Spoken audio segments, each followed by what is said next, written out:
Неужели власть опомнилась и, наконец, поднимает важные для населения вопросы? Досмотрите это видео до конца, и вы узнаете, что, наконец, решили обсудить в парламенте Таджикистана. Подписывайтесь на наши обновления и будете в курсе всех последних и важных событий. Председатель Национального банка Таджикистана сказал, что темпы роста цен в стране за последние 2 года практически не изменились. В то же время объяснил их рост внешними факторами. Вопросы роста цен на товары первой необходимости были рассмотрены 8 декабря в Маджлисе Намаян-Дагон. В этом году, как и в прошлом, люди в Таджикистане жалуются на резкий рост цен на основные продукты питания. В большинстве случаев жители винят в таком росте предпринимателей. Однако сами продавцы и поставщики продукции говорят, что от них в этом процессе ничего не зависит. Рост цен оказывает как отрицательное, так и положительное влияние на темпы инфляции. За 10 месяцев текущего года инфляция в Таджикистане составила 63%, заявил 8 декабря в парламенте председатель Национального банка Таджикистана Хаким Халикзода.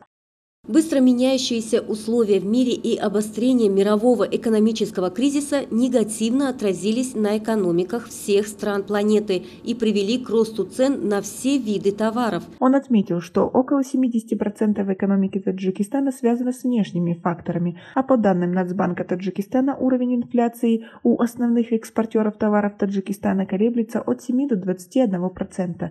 Но в то время как главный банкир страны объясняет рост цен внешним давлением, некоторые из экономистов считают, что здесь немаловажную роль играют другие факторы, как, например, налоговое бремя. А как вы относитесь к такой ситуации? Почему они считают только инфляцию, но при этом не сопоставляют, что за это время у таджиков никак не выросла зарплата? Свои ответы напишите нам, пожалуйста, в комментарии. По данным Международного валютного фонда, Таджикистан является самой бедной страной среди постсоветских государств. В стране с населением 9,5 миллиона человек средний годовой доход таджикистанцев составляет $833. Специалисты в этой сфере говорят, что снизить зависимость Таджикистана от импорта можно только обеспечив рост внутреннего производства. И одним из основных способов достичь этих целей, по словам экономистов, является снижение налоговой нагрузки на отечественных производителей. Рустам Рахматзода, председатель партии экономических реформ, являющийся членом парламента, сказал после заседания Маджлиса Намаян-Дагон, что одним из способов решения проблемы роста цен является поддержка отечественных предпринимателей. В первую очередь нам необходимо увеличить производство сельскохозяйственной продукции, которую мы здесь производим, и потреблять самим же. И в будущем нужно будет регулировать это производство. Малый и средний бизнес должен иметь доступ к кредитам, и при этом сами кредиты должны быть льготными, пояснил Рустам Рахматзода. Также в сегодняшних условиях глубокого экономического кризиса в Таджикистане, вызванного пандемией, у населения страны резко снизились доходы, так как основным источником средств для выживания являлись денежные переводы от трудовой миграции. Экономисты, помимо увеличения себестоимости и роста экспорта продукции, также указывают и на такие факторы роста цен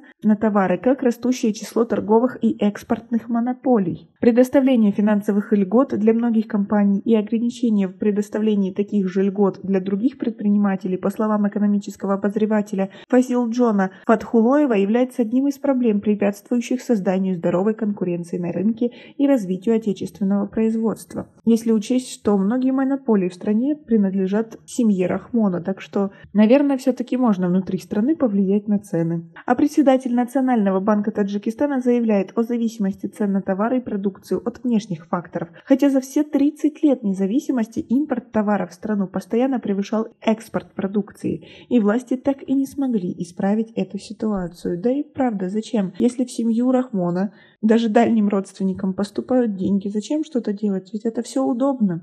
По данным Всемирной продовольственной программы, 47% населения Таджикистана живет менее чем на $1,33 в день.